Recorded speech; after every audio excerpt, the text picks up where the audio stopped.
Përshëndetje miq të dashur, shpresoj të jeni mirë e të kaloj mirë në këta minuta këtu së bashku. Që në start po du me ju bo me dije diçka, sigurisht ju ka ra në sy në këto 4-5 videot e fundit një kalablak librash pas meje. Këto libra, një grumbull, 2 grumbull librash në tokë. E tashmë i shihni nuk janë. Jo pse e bëj të loviju në ashtu me libra, po se kam dëshirë t'i grumbulloj. Për kundrazi, dëshiroj që çdo libër ta vendosi në raftin e vetë dhe parafërsisht muj me e ditën cila libër në cilin raft është. Nëse nuk muj me e ditën bashkë në mesin e cilave libra, parafërsisht e di cila libër në cilin raft është. Grumbullin e tokë i librave ka qenë për shkak se me ndihmën e Zotit arrita ta pasuroj bibliotekën time edhe me 264 libra të reja.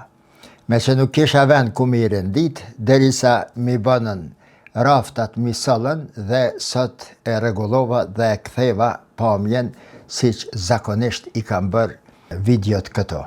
Librat të cilat i kam sjell kësaj radhe janë të përzgjedhura, thëmë si me lokancë, sikur bastanin kur shkojmë nar edhe e godasëm kështu me lokancë, cili është më i miri.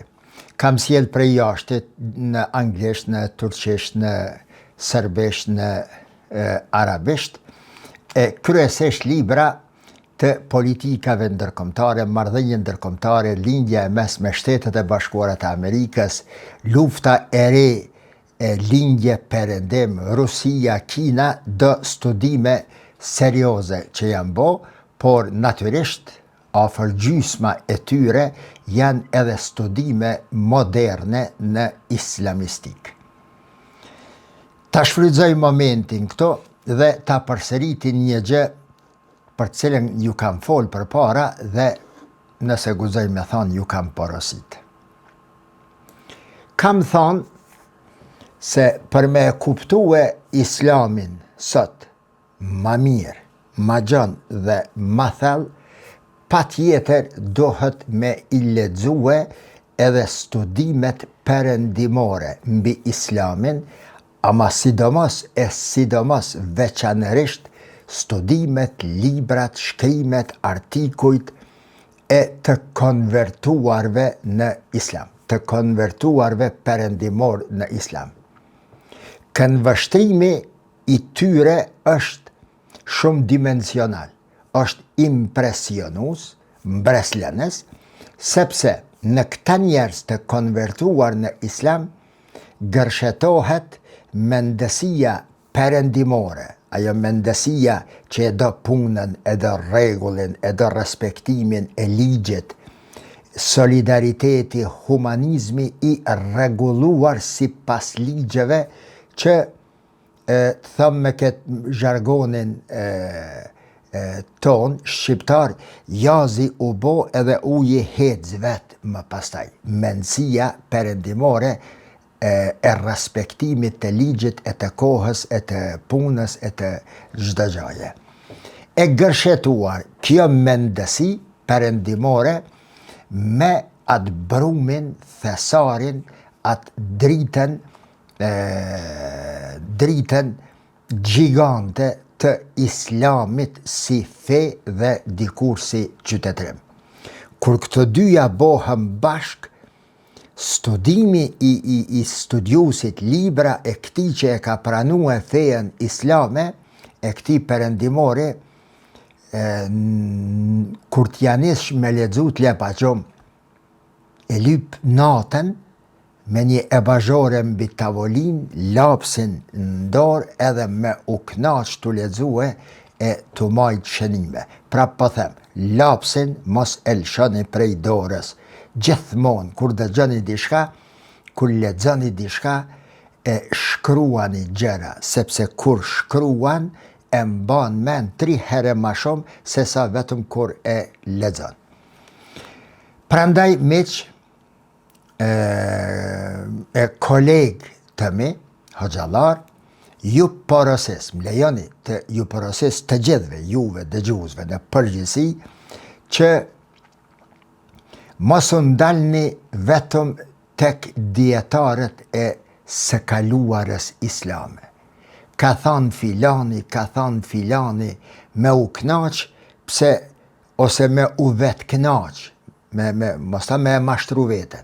Emën arab me ijë në fond dhe si të përmendet tyje ose shikusit ose lexuesit me ja mu mënu kishe për ja mu shmenën edhe po e binë se që filën djetarin shekullin e 14 apo 11 apo 9 e ka thonë këto.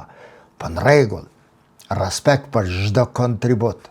Unë kur nuk kam qenë që së kaluarës islame, thesarit të pashtershëm islam, atyre studimeve që nga me njëherë pas vdekje e pejgamberit që më shohët shkelëm, Zoti më thashtë. Por jam insistus që ato libra të lexohen me pa vështrimin e një dietarit të së kaluarës dhe me lexue një studim modern të shekullit 20 edhe 21 islam, me i pa se çfarë këta njerëz cilat janë preokupimet, tundimet e botës islame, të muslimanve, këto me i shpjegue ma shumë, sepse ju e dini, Kurani është për të gjitha kohrat, edhe Kurani duhet të kuptohet dhe të interpretohet në dritën e ngjarjeve të kohës kur jetonte, paralelisht me kërkesat, me nevojat, dhe me dinamikat e kohës. Vetëm kështu kuptohet ky islami i ralt. Ai mesazhi i Allahut kur ka thënë rahmeten lil alamin është për të gjitha kohrat, vendet, hapësirat, njerëzit, dhe kur ka thënë Kurani në mënyrë të qartë inna nahnu nazzalna dhikra wa inna lahu lahafidhun. Ne javë kemi zbrit, ne do të arrujmë. Do të arrujmë pra për derisa jo jeni në këtë botë deri në ditën e kiametit. Me që qenë ka i ruajtur nga Zoti, në përmes kontributeve, interpretimeve, komentimeve të njerëzve, atëhere po i bje se ky Kur'an qenë ka i përshtatshëm dhe e ka aftësin, e ka gjenealogjin e ti që të interpretohet në dritën e kohës.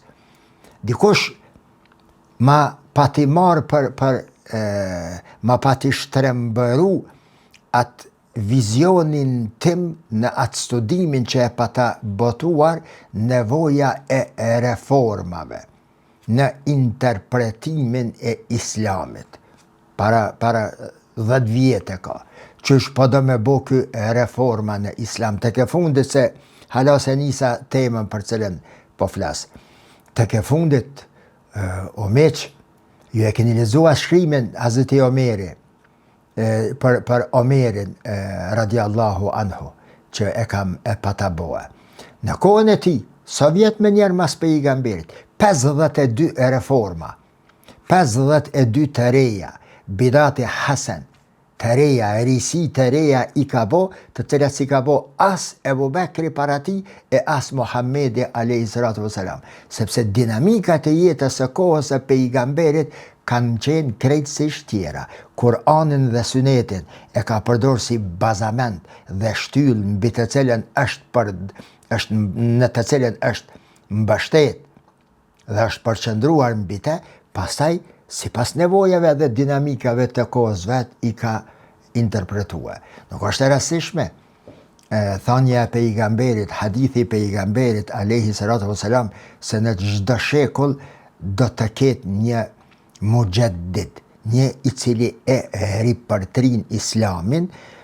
Format ndryshme pastaj është interpretuar kjo fjala tejdid e mujaddid, islamin e këto, por në interpretimi më i mirë sipas meje është pastrimi i islamit nga plohuri i kohës përgjatë 100 vjete që është hedhë mbi te.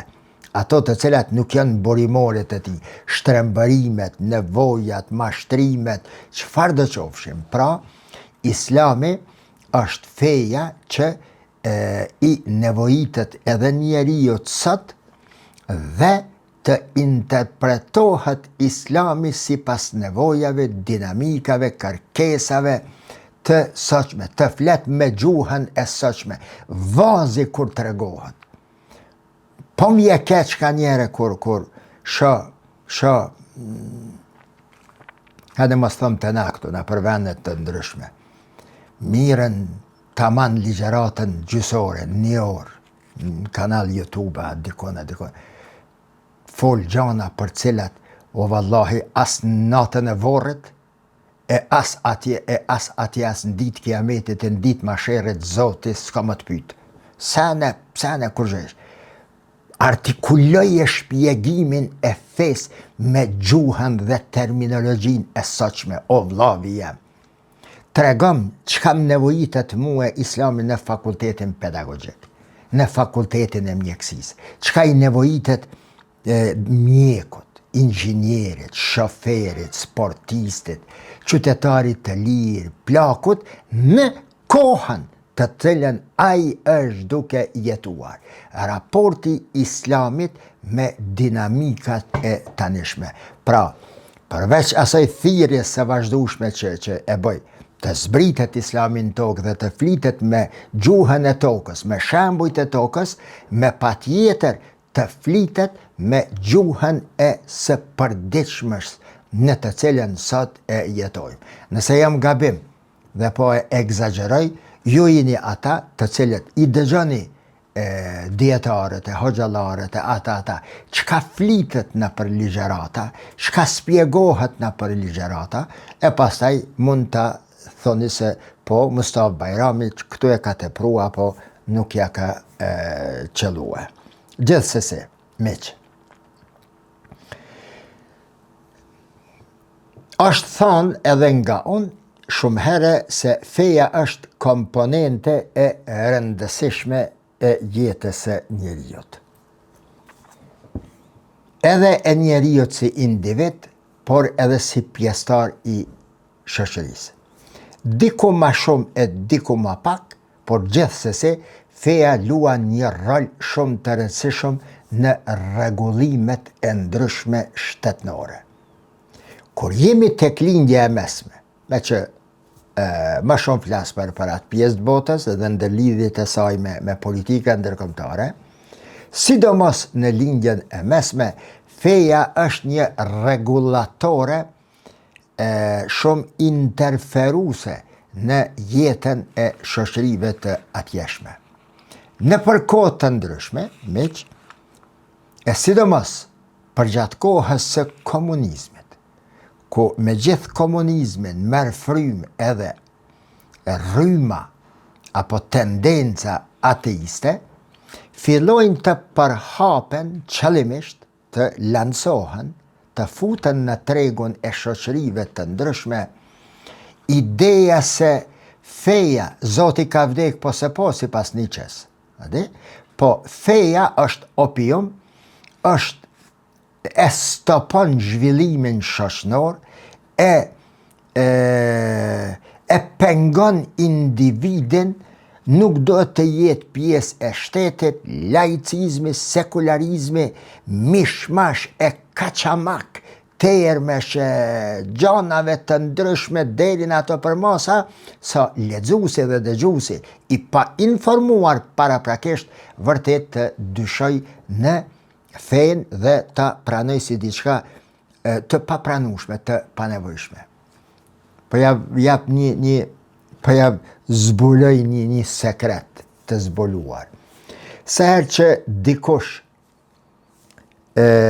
spjegon diçka, bohen një vetë, 2-3 ekip ose vetë, që spjegon diçka, edhe e le si trobullt, shkon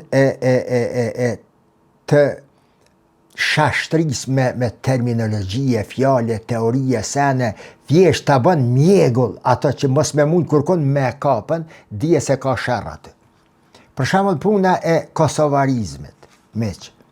E ke pa, në shekullin 21, këta dy ideologët, ti që ideolog, çfarë ideolog, për zotin, të kosovarizmit të na, shkojnë për me e fut në treg, se kur komunistat e ateistat për para, kaçamak me lloj teori, që me të mjegullu që ti me e pranu domosdoshmërisht, shkojnë ta spjegojnë filon sociologi për kombin thët kështu, për etnien thët kështu, për nacionalin thët kështu, kombëtarja kështu, reprezentativja kështu, reprezentusja kështu, kombi e ka bo kështu, shteti kështu, seni kështu, thuti që na spedime shka kombi. Shumë e thjeshtë të burë, grup njerëzish, në një vend të caktuar, në një territor të caktuar, një gjuhë, një kulturë, një sen të përbashkët, të kry puna, me 2 paragrafa përfundon kjo punë.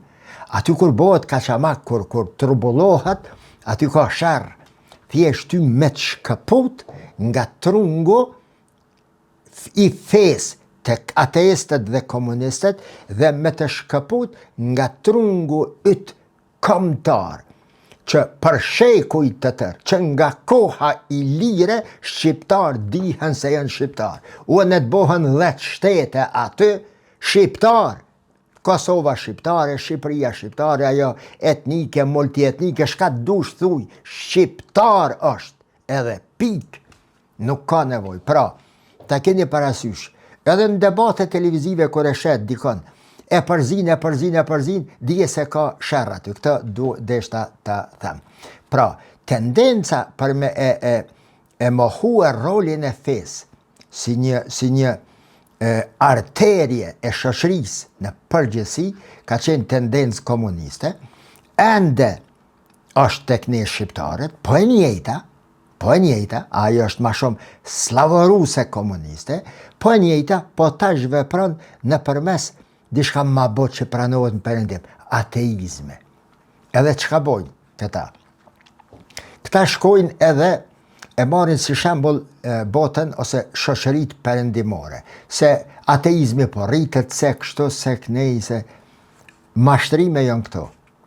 Dëgjoni çka është e vërteta. E përmenda me një video të kaluar. E vërteta është miq se po ateizmi si ateizëm është në rritje. A ju kujtohet ai shpjegimi im ta quaj, më lejoni ta quaj për herë të parë, po them kështu, shpjegimi im fenomenal, shkencor në plot kuptimin e fjalës se çfarë është teizmi, ateizmi dhe deizmi, që i kam bën në një video. Bardhe kam për mas aty, e kum pas bo për një ambiente tjetër, jo për i shpijes. Këto, ateizmi miq në perëndim, nuk është, se ka shumë definicione të ateizmit, shumë përkufizime mund është mja bo. A është ateist ai që se një Zotin, ai që se pranon, ai i cili është, i cili nuk mund të pranoj për shkaqe psikologjike, shpirtnore të veta, për shkaqe sociale sene, apo është e kundërta e teizmit, apo është deizmi, apo është agnosticizmi, ose është ai ekstremiteti i agnosticizmit në raport me gnosticizmin dhe të tjera. Ateizmi në perëndim nuk është ateizmi si rezultat i argumentimit se Zot nuk ka. Këte mos e harroni, dhe këte përdoreni në debatet e tuaja demokratike, në debatet e tuaja të mençura dhe të përmbajtura. Ateizmi në perëndim nuk është rezultat i vërtetimit, argumentimit, provimit se Zoti nuk ekziston, andaj njerëzit po shpallen ateist. Jo. Ateizmi në perëndim është rezultat i dinamikave gjigante, ose si ti quaj, kardinale të ngarkesës së jetës së njeriut perëndimor. Ata si janë të pas kohë në botën perëndimore, me u marr edhe me gjana ma praktike, ndoshta edhe me rrethin e ngushtë, sepse i ka marrë për para, i ka përla për para sistemi kapitalist. Pun, elhamdulillah, nuk jam kundër asaj, por paku ju ka mbet që ti flasin, apo ti flasin edhe shpirtit. t'i ofrojnë shpirtit atë që shpirti ka nevojë. Jo ta ushqejnë shpirtin. Terminologjia është e gabueshme kjo. Shpirti është i vetë plotësuar, është pjesë e Allahut. Shpirti s'ka nevojë me u ushqye. Mos e përdorni kështu, miq, mos e përdorni. Domethënë keni kujdes, në atë kuptim po them. Jo. Shpirti nuk ka nevojë me ushqim shpirtnor. Jo më shpirti s'ha, shpirti s'pe, shpirti s'ka nevojë për ledhatim. Shpirti edhe neurologët e njohur botnor këto e shpjegojnë në mënyrë fenomenale. Shpirti si shpirt, si entitet metafizik, jashtë fizik, nuk ka nevojë për ushqim të rehabilitohet. Por, çush do të thuhet, ose çush ta kuptojmë këta, që të bëjmë mirë që shpirti ta shes se po bëhet diçka edhe për botën e tij, të cilën e rrethon dhe prej së cilës vje. Dhe ajo është Allahu i madhërisëm. Pra, bën mirë, ndjen kënaqësi, jo që e ushqen shpirtin, por shpirti thot në atë moment se ti bëre diçka që është natyrë e jemja, që bie, që pajtohet me natyrën time dhe ti ndjehesh më pastaj i kënaqur. Pra, ateizmi e që tek ne këtë ateizmin perëndimor mundohen të mbjellin, të përhapin dhe të përdorin si levë në mënyrë shumë të poshtër për të sulmuar fejen tek ne. E natyrisht, sidomos islamin, sepse islami është shumicë këto, dhe islami do të atakohet nga këta, për me lëkund themelin mbi të cilën ndërtohet shoqëria, një shoqëri fetare, aq sa është shqiptare, ti dohesh me i hije prej përfundit edhe me thonë se bota perëndimore është ateiste. Megjithë që është e tillë, është rrit, deri para do kohës së tash, fetarizmi është të marrë dhënë. Fetarizmi është të shku drejt epokave kur feja ka qenë përcaktorja edhe e geopolitikave. Shikoni shtëpinë e bardhë. Shikoni politikat amerikane, politikat e Britanisë, politikat në lindjet mesme. Këto kanë nuanca fetare. S'po them se janë lufta fetare, por kanë nuanca fetare. Feja, pra, po kthehet dhe po bëhet një faktor thuajse determinant sërish në zhvillimet shoqërore. Me miliona, e me dhjetra, e me qindra miliona njerëz po i kthehen praktikimit të fesë. Po të perëndimi çka është fjala, është lënë ritualiteti, ritualizmi i fesë. Sepse njerëzit s'po kanë nevojë me shku në xhami. O vlla, edhe çaj shqiptar s'po kanë nevojë me shku në kish, po edhe çaj shqiptar atje, që është në Berlin të zami, ose në Karlsruhe, ose në Zürich. Çaj është i këtuhit. Kur vije këtu, në Kosovë, në pushim, ose në Maqedoni, 5 vakte shkon në xhami. Pa pyeta shkon atje. Nuk shkon, sepse s'ka kohë. Do të më çu në ora 5, me shku në punë në ora 6, me u kthye se lëshon shefi, po shkoj me fal drekër, po shkoj me fal iqinien. Jo vlla, jo, ki me nejt në vendin e punës aty. Edhe nuk mundet me shkue. Kur shkohet zakonisht xhamia, namazin e sabahit do pleq, do penzioner, dhe do të ri, të cilët arrin edhe në xhami edhe atje, ose të shtuneve dhe të dielleve, 2 ditë këto në cilat e falenderoj ata xhamat, ata shqiptar atje, që edhe mua më kanë ftuar shumë herë që ti ndaj për jetimet e tyre, njohurit e mia me ta dhe të ngjashme. Pra, praktikimi i fesë, jo praktikimi, po ritualet e fesë janë mangu, dhe kjo nuk është ateizëm, meq. Ai, me që nuk e ka njoft teologjien, Gjermani, Zvicrani, Suedezi, thët jam ateist. Por me terminologji teologjike, religjioze, në fakt nuk është ai ateist, ai është afetar, nuk i praktikon ritualet fetare. Por ndryshe, krishterimi është në thelb, është në palc, në palcën kurrizore të kulturës dhe qytetënimit, civilizimit perëndimor, pra edhe të shteteve perëndimore. Pa provoj edhe nga smoja. Çfarë reagime merrti? Zoti mos thasht. Edhe atëherë kur nuk e respekton, e ndjen një farë, me një të jep shenja se shka i të folti kështu. Pra, këtë gjendje kështu, sa u mundova me shpjegue, tani e keq interpretoj në mënyrë djallëzore, për të sulmuar islamin, në veçanti dhe feja në përgjithësi tek ne, edhe me thonë se bota perëndimore, kënej ka prosperitet, zhvillim, teknologji, po e le fejen lënë edhe jo. Në botën, në lindjet mesme. Edhe atje miq, unë kam jetu në Dubai, kam jetu në ato vendet e pasura, i kam hec plam. Vallai bilojnë, ndryshe falen në për xhamia në Dubai, ndryshe falen në Kairo, ose në Hama, ose në Humus të Siris.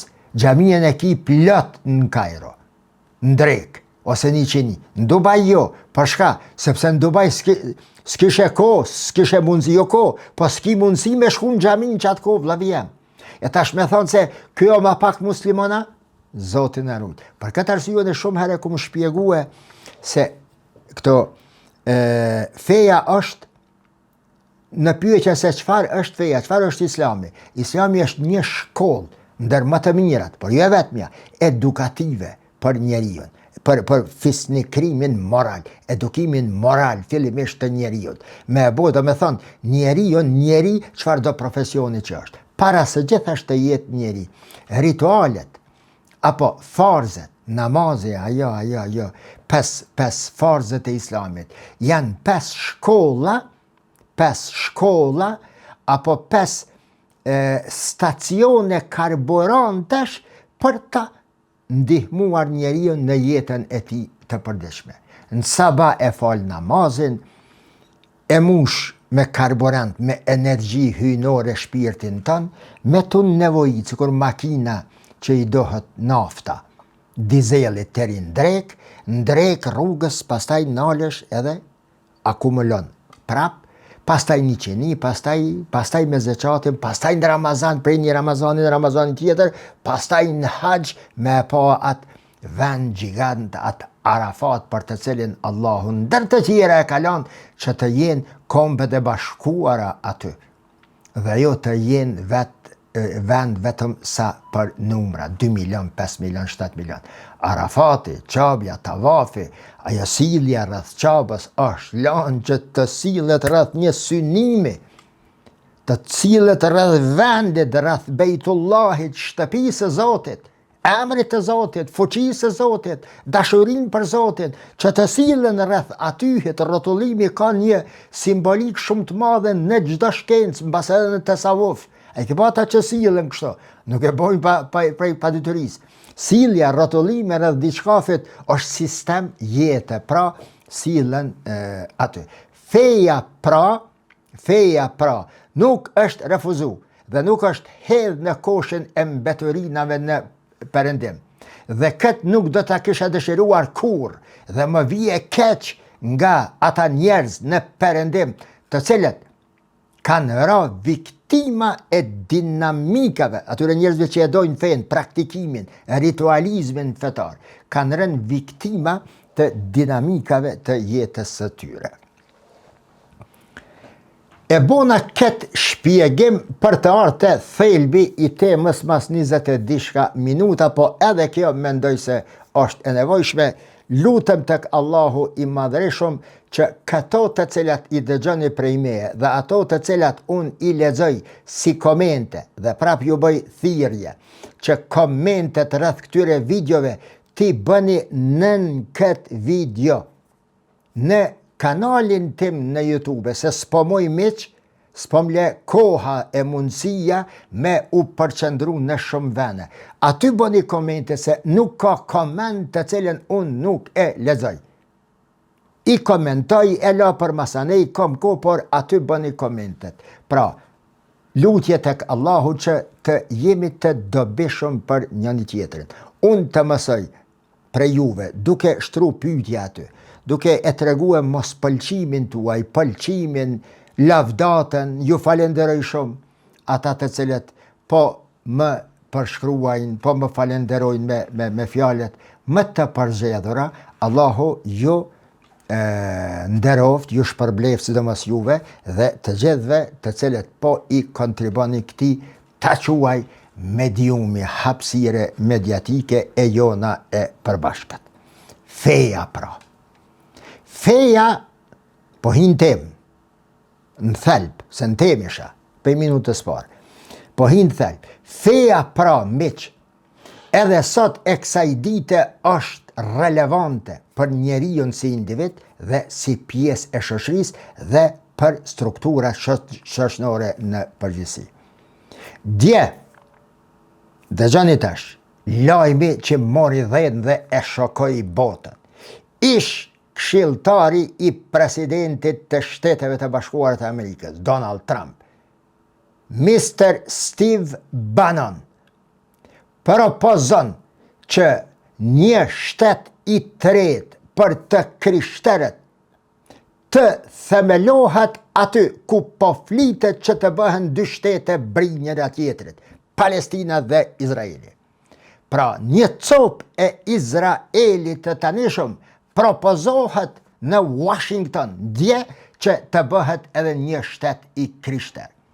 Bile ky thot, loja ka mbaruar për tradhtarët të cilët thonë Izraeli i pari dhe që po japim përparësi mirëqenjes së kombit Izraelit atje në dëm të mirëqenjes së popullit të Shteteve të Bashkuara të Amerikës. Ky njeri tekstualisht e bën këtë propozim. Propozim të cilin, siç e shpjegon edhe vetë, e ka debatuar edhe në qarqet më të larta dhe me njerëzit më me ndikim në SBA. Tek e fundit ky vetë është një ndër njerëzit më me ndikim ka qenë dhe vazhdon të jetë si pas meje, unë e përcjeli këtë njeri. Edhe atë podcastin War Room, edhe një dy të tjera që i udhëheq edhe i ka udhëheqën, në njeri që ti ka bot ka qenë drejtor ekzekutiv i 18 filmave të Hollywoodit. Një njeri që të ka udhëheq fushatën e Donald Trump. Një njeri që i ka përdorur llogarit e përdoruzve të Facebookut për fushatën e Trump dhe të Brexit.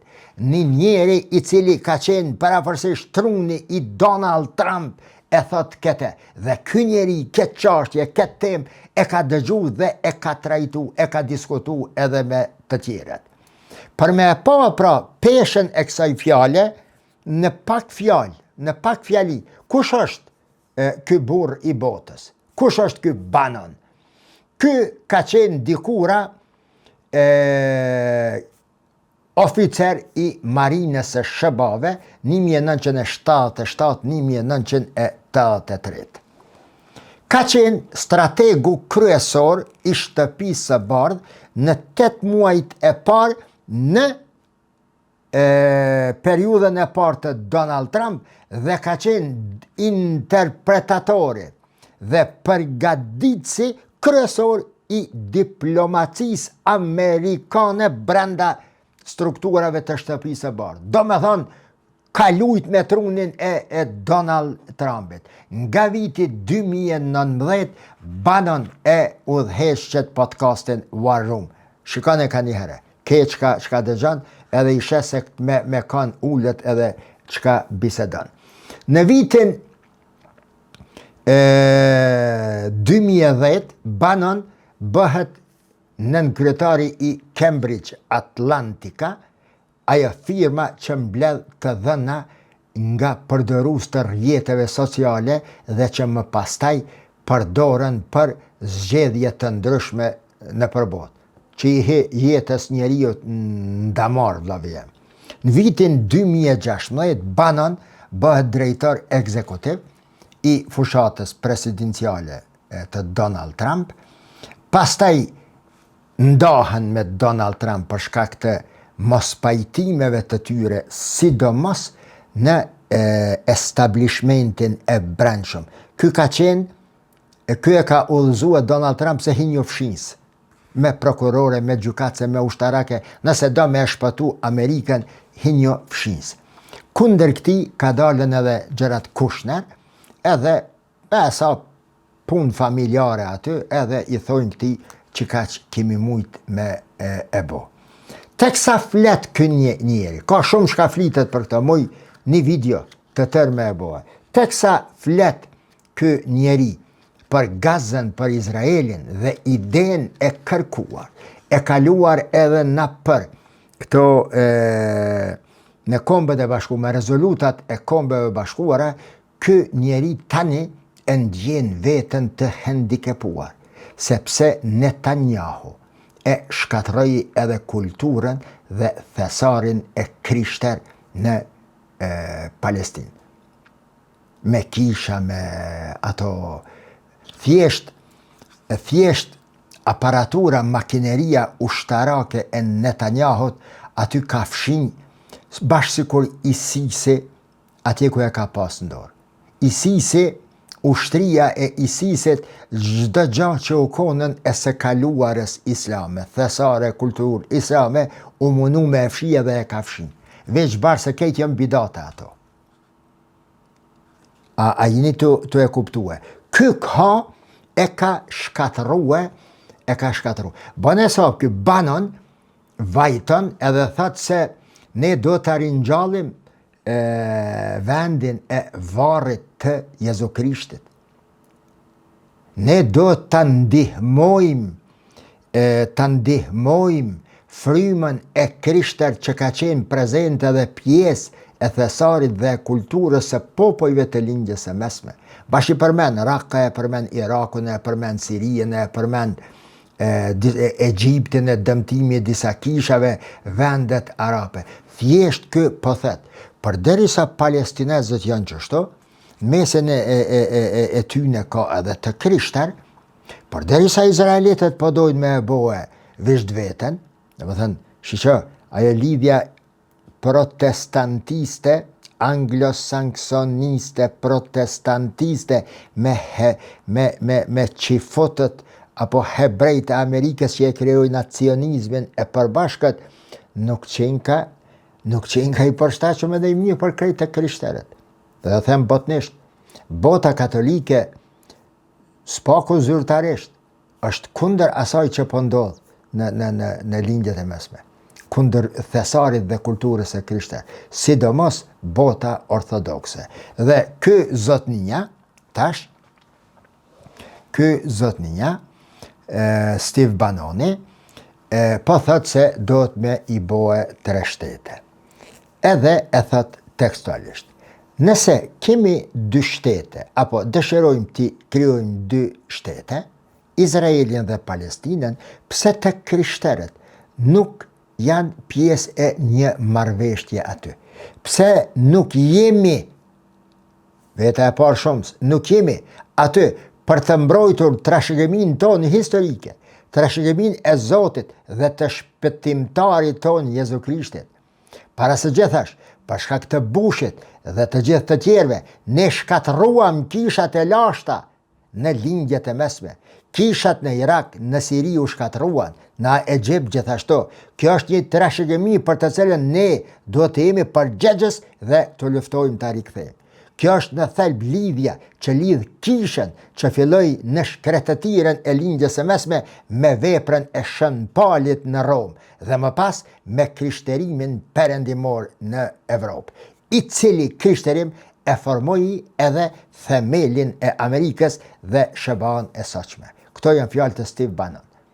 Pra, ky njeri po e shese që ka bo Netanyahu, po ishe gabimet e administratave amerikane, po i ndjen tash vujtjet dhe vajet dhe lotët edhe të nënave dhe të prindërve musliman palestinez dhe të kombeve të tjera që makineria ushtarake izraelite ka bombardu dhe ka vra, ka e ka pat të nevojshëm për me e zhuk, pa legje, pa gjëgje, pa e ka bo dhe se e ka fuqien dhe tani po kthehet, mos të them bumerang, por ato të cilën ne e kemi fol vazhdimisht, e folja sot 15 minuta në fillim.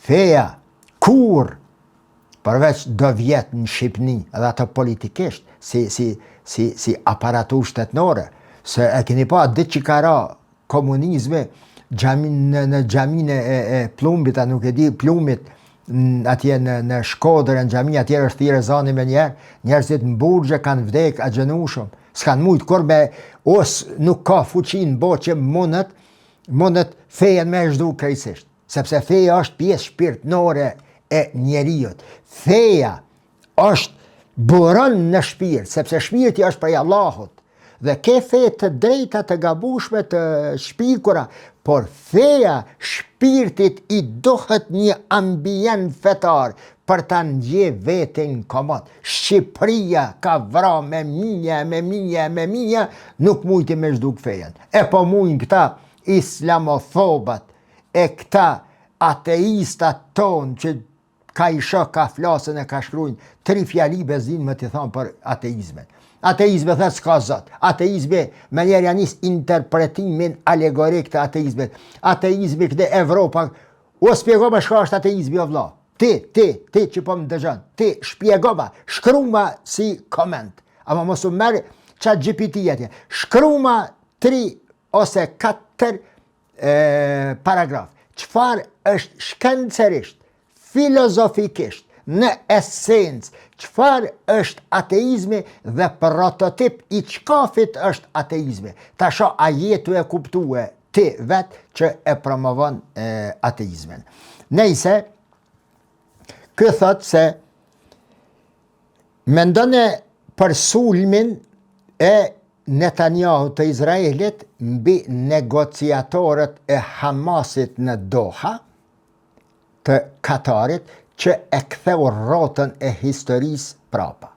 Ne, thot, po përpiqeshim të bënim një marrëveshje atje, ashtu si që po përpiqeshim të bënim një marrëveshje edhe me Iranin, por me që Netanyahu nuk dëshiron marrëveshje, marrëveshja pa tjetër do të dohet të prishej dhe ja ku jemi ne sot këto.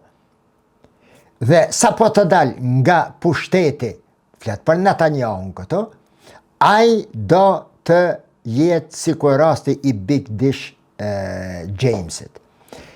Situatën politike brenda Izraelit e sidomos të Netanyahut e përshkruan me një farë të them si në titulli loja mbaroi për tradhtarët në format të Izraelit. Kjo është ajo gama e qëndrimit të tij.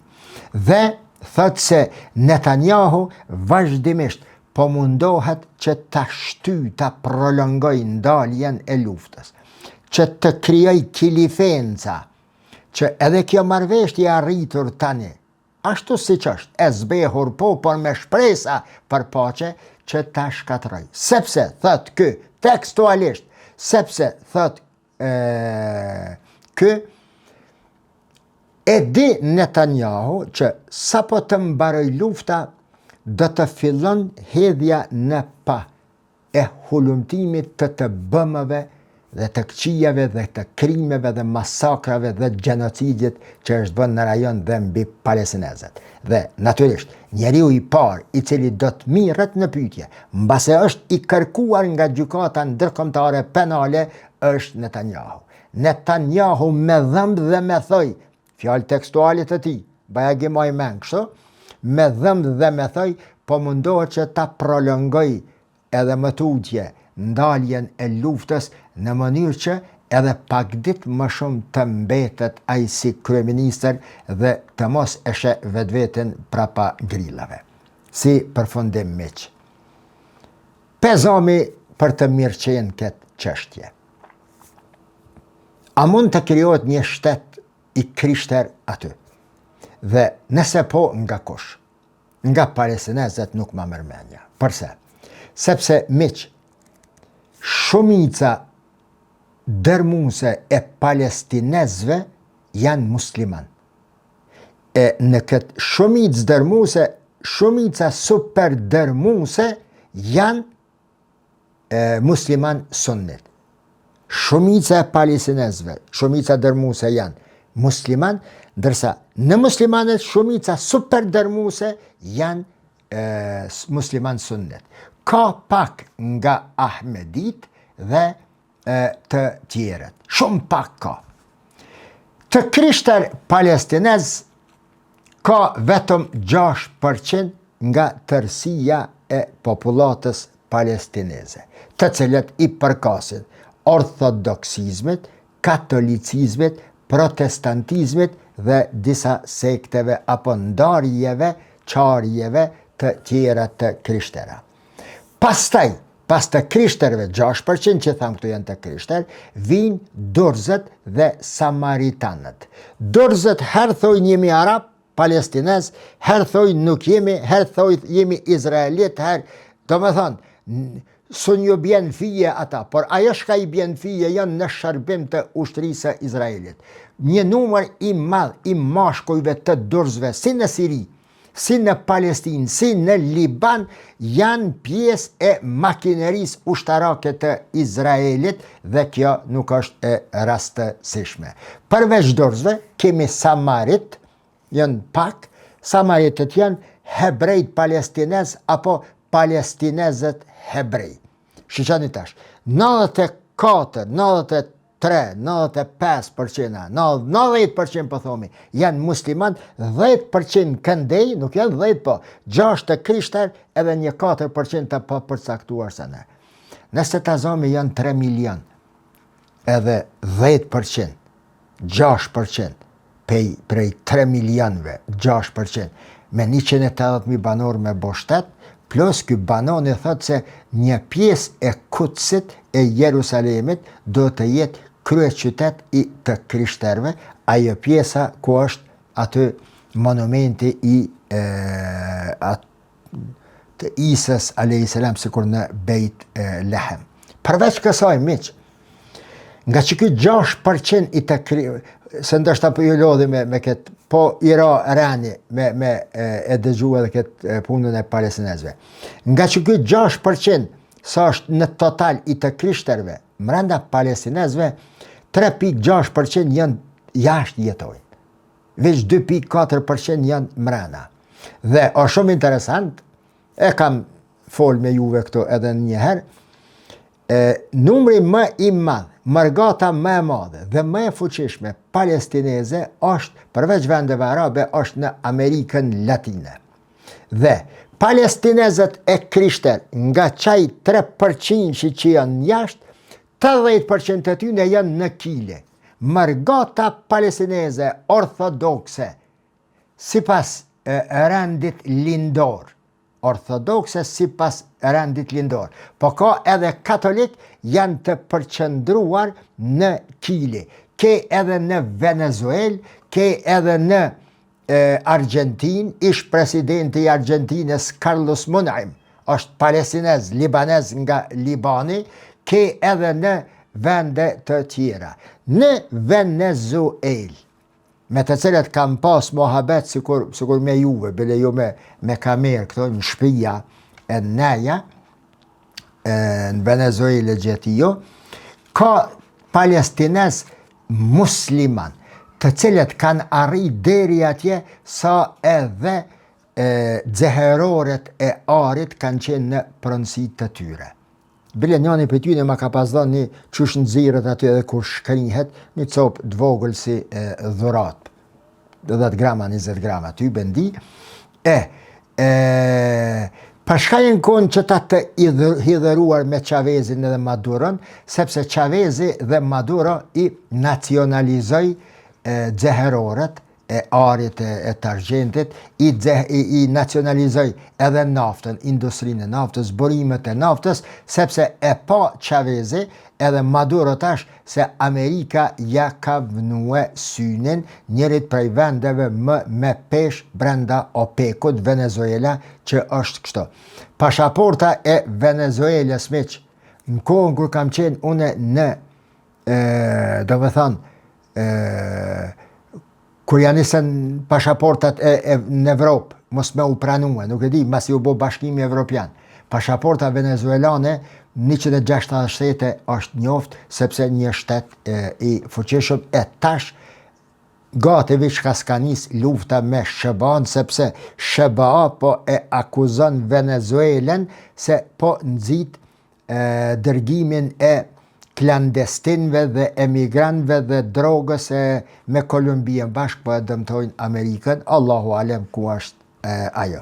Gjithsesi, që nga viti 1922, ku sipas regjistrimit britanik në Palestinë, numri i palestinezëve në vitin 1922 në Palestinë ka qenë 725.048 banor, prej tyre 660.641 të krishterë dhe musliman, ndërsa 81.000 kanë qenë hebrej. 7.166 prej tyre kanë qenë të pa përcaktuar se çfarë etnie janë, sigurisht samarit edhe durs. Mendimi jem personal dhe po e përfundoj, duke kërku ndjes nëse vazhdova shumë, e zgjata.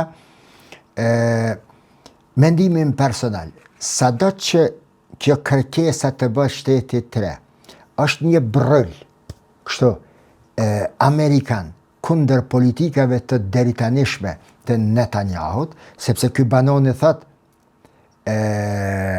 Netanyahu e ka humbe dhe Trumpin, dhe Netanyahu është fajtori që Trumpi i mori këto vendimet të papriturat të cilat e kanë shokuar botën. Edhe për një me, dhe jo rastësisht për shkojmë e hupi ranin, e humbi rastin e Nobelit për paqë. Inshallah dhe kjo nuk bëhet si Ismail Kadareja jon, një 10 vjet të e kërku Nobel, nëse ja ka arrit për me bo këta, e meriton një Nobel për paqë, një Nobel, veç sa me egzue Trumpin edhe me ja nal hovin dhe me ja plotsu, me ja ngop pasionin. Si do që tjetë, nga që kjo pjesë e 752.048 palestinezëve, si pas e regjistrimit të atëhershëm, 87% kanë qenë arab, musliman dhe të krishter, 19% prej tyre hebrej dhe të tjerët kështu. Dhe, sado që është bryll, grosht, në hundët e politikave të Netanyahut, unë mendoj se kjo ide ma shumë kome mbet, si një ide që kome u trajtue, diskutue, që i përngjet ndoshta botës e konspiracionizmit, se sa mund të realizohet ndonjëherë, edhe pse në këtë botë në të cilin po jetojmë, asgjë nuk është e mundshme, sepse çdo gjë po vije në mënyrë të papritur. Natën e mirë.